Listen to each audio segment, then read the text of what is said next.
ओम शांति। हर मास मधुबन घर से विशेष हम बच्चों के तीव्र पुरुषार्थ के लिए बाप दादा के अव्यक्त महावाक्यों से अव्यक्त इशारे आते, जिनका अब तक हमने 20 दिसंबर तक का मनन किया। इस मास विशेष बाप दादा ने अटेंशन खिंचवाया। परमात्म स्नेह द्वारा सर्व कमजोरियों से मुक्त बन जीवन मुक्त स्थिति का अनुभव करो। परमात्म स्नेह द्वारा सर्व कर्मेंद्रियों से मुक्त बन सर्व कमजोरियों से मुक्त बन जीवन मुक्त स्थिति का अनुभव करो, जिसके लिए बाप दादा ने सहज विधि बताई। बाप दादा कहते, बच्चे परमात्म स्नेह में समाये रहो। यह परमात्म स्नेह सर्व बंधनों से सर्व कमजोरियों से मुक्त बना देगा।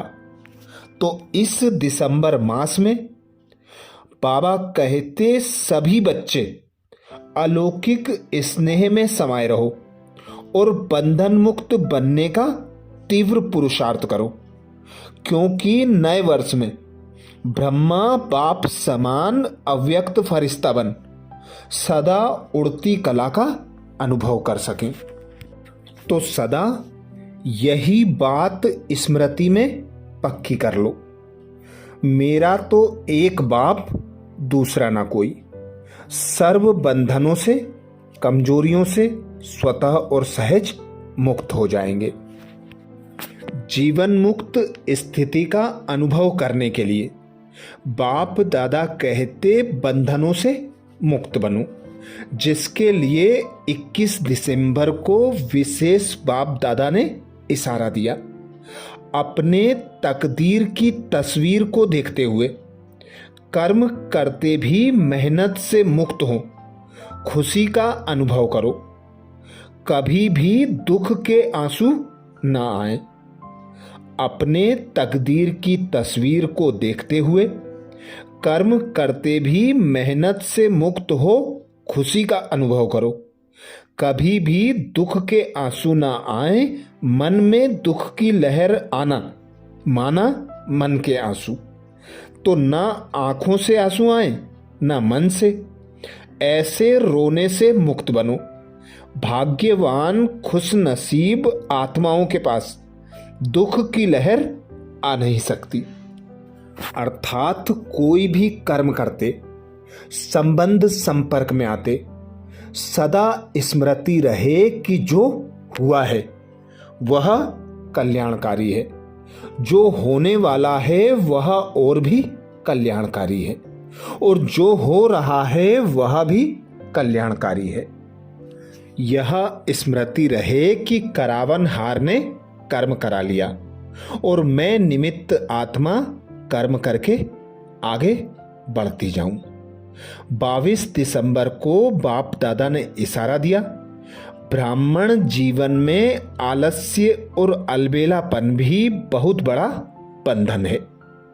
ब्राह्मण जीवन में आलस्य और अलबेलापन भी बहुत बड़ा बंधन है। ऊंची मंजिल पर पहुंचने के लिए यही विघ्न रूप बनता है। इसलिए आलस्य और अलबेलेपन से भी मुक्त बनो। सदा उमंग उत्साह में रहो तो मुश्किल भी सहज हो जाएगा। अर्थात सदा यह स्मृति रहे कि मुझ आत्मा को स्वयं विश्व रचयिता, स्वर्ग का रचयिता पिता परमात्मा अपनी संतान बनाकर स्वर्ग का वर्षा दे रहा है। तो जब हम प्राप्तियों को स्मृति में रखेंगे तो उमंग उत्साह स्वतः और सहज बना रहेगा। आलस्य और अलबेलेपन से मुक्त रहेंगे। 23 दिसंबर को विशेष बाबा ने इशारा दिया। क्या, क्यों, कैसे की उलझन में फंसना यह सबसे बड़ा झमेला है। इससे ही मानसिक चिंताएं, मानसिक परिस्थितियों में मन उलझ जाता है। इससे मुक्त होने के लिए ड्रामा के ज्ञान को स्वरूप में लाओ, तब फुल स्टॉप लगा सकेंगे।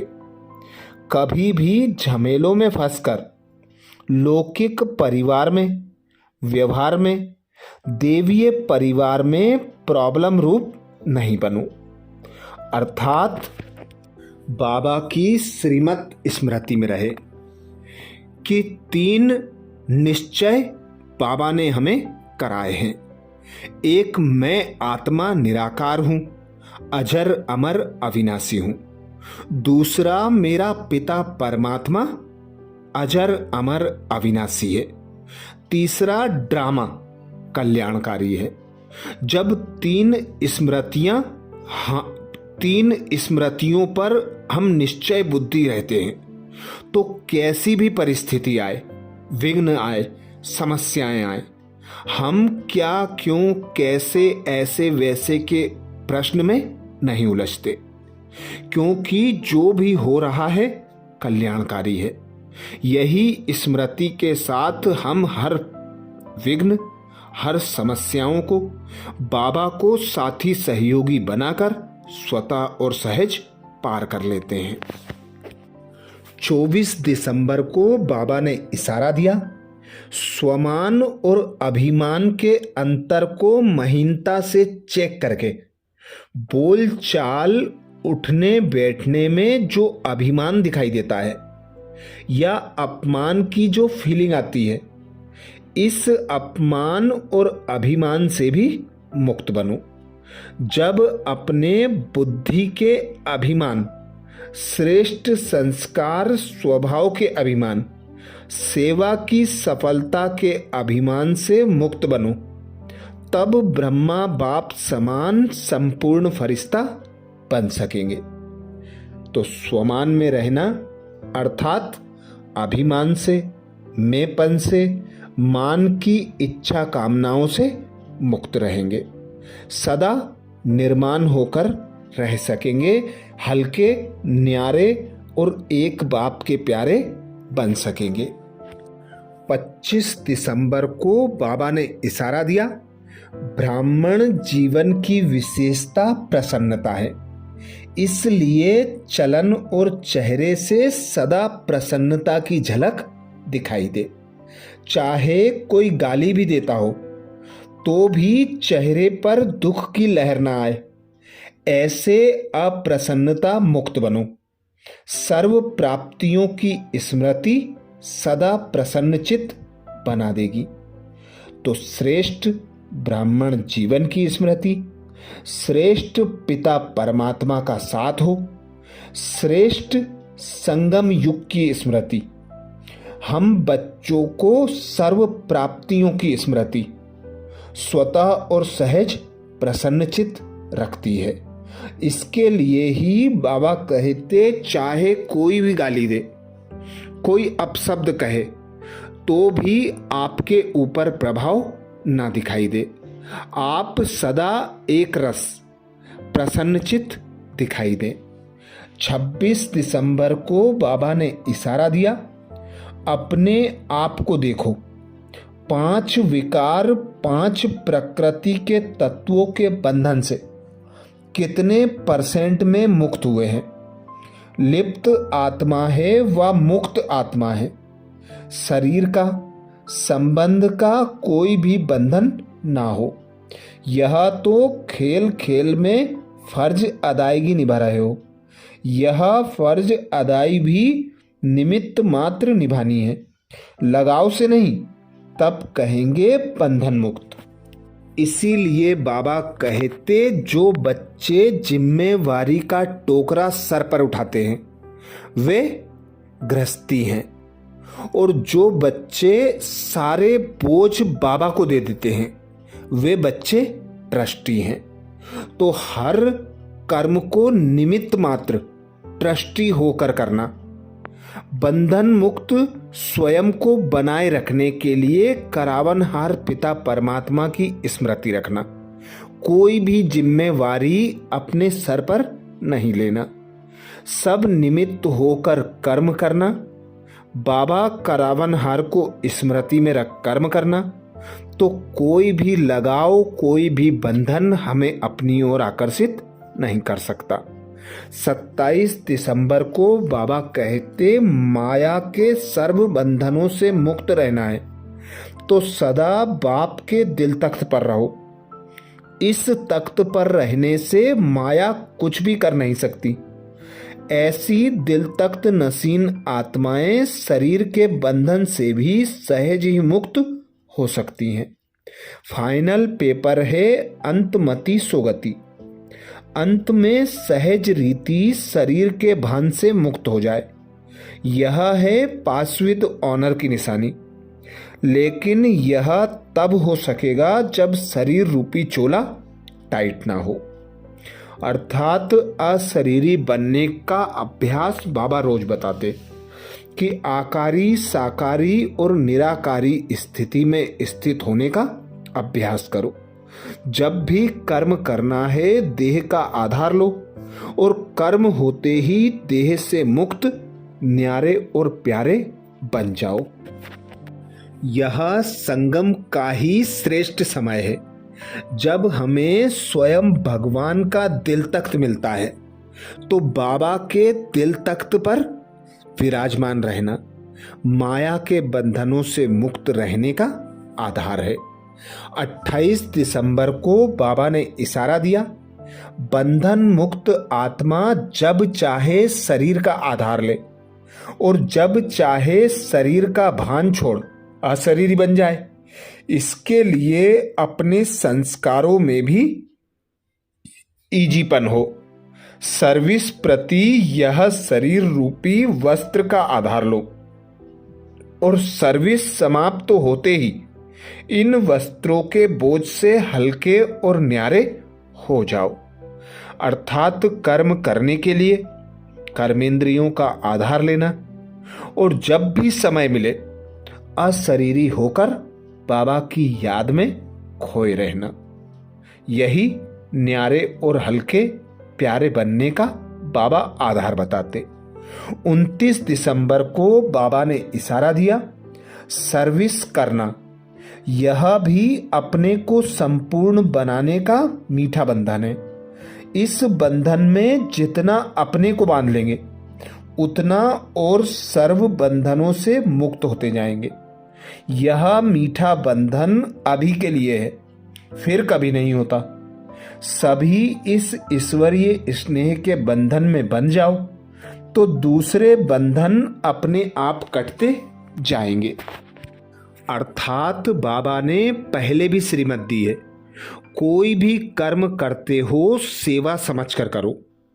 बाबा ने हमें अवतरित किया है, नया ब्राह्मण जन्म दिया है। इस जन्म में मैं जो भी कर्म करता हूं, चाहे लौकिक चाहे अलौकिक, सेवा अर्थ निमित्त होकर ट्रस्टी भाव से कर्म करना है तो कोई भी लगाव, कोई भी बंधन अपनी ओर नहीं आकर्षित करेगा। बाबा कहते सभी इस ईश्वरीय स्नेह बंधन में बन जाओ तो दूसरे बंधन अपने आप कटते जाएंगे। 30 दिसंबर को बाबा ने इशारा दिया, कर्मातीत अर्थात देह के बंधन से भी मुक्त। कर्म कर रहे हैं लेकिन कर्मों का खाता नहीं बन रहा है, बिल्कुल न्यारे रहेंगे, कोई अटैचमेंट नहीं होगी। कर्म करने वाला अलग और कर्म अलग। इस अवस्था में जास्ती बुद्धि चलाने की भी आवश्यकता नहीं है। संकल्प उठा और जो होना है वही होगा। अर्थात कोई भी कर्म करते, कर्म के बंधन से न्यारे रहने के लिए बाबा कहते करावनहार की स्मृति में रहो कि मैं करनहार कर रही हूं, करावनहार पिता करा रहा है और जो भी कर्म हो रहा है सेवा अर्थ हो रहा है। खुद को अलग रथी अनुभव करना। मैं इस रथ का आधार लेकर सेवा अर्थ कर्म कर रही हूं, कर्म किया और अलग हो गए। कोई भी बंधन हमें अपनी ओर आकर्षित नहीं कर सकता। 31 दिसंबर को बाबा ने इशारा दिया, अभी समय की बचत, संकल्पों की बचत, शक्ति की बचत, यह योजना बनाकर बीच बीच में बिंदु रूप की स्थिति में रहने का अभ्यास बढ़ाओ। इस स्थिति में रहने से कोई भी इविल स्पिरिट या इविल संस्कार का फोर्स आपके ऊपर वार नहीं करेगा। आपका यह शक्ति स्वरूप इविल स्पिरिट को भी मुक्त करेगा, लेकिन इन्हों का सामना करने के लिए आप अपनी समस्याओं से ही मुक्त बनो। बाबा ने इशारा दिया, अभी समय की बचत, संकल्पों की बचत, शक्ति की बचत, यह योजना बनाकर बीच बीच में बिंदु रूप की स्थिति में रहने का अभ्यास बढ़ाओ। इस स्थिति में रहने से कोई भी इविल स्पिरिट व इविल संस्कार का फोर्स आपके ऊपर वार नहीं करेगा। आपका यह शक्ति स्वरूप इविल स्पिरिट को भी मुक्त करेगा, लेकिन इन्हों का सामना करने के लिए आप अपनी समस्याओं से ही मुक्त बनो। तो जितना जितना खुद को बिंदु आत्मा अनुभव करेंगे, अशरीरी होने का अभ्यास करेंगे, उतना उतना हर लगाव, हर बंधन से, हर जिम्मेवारी से मुक्त रह सकेंगे। न्यारे और एक बाप के प्यारे बाबा के दिल तख्त नसीन बन सकेंगे। अच्छा, ओम शांति।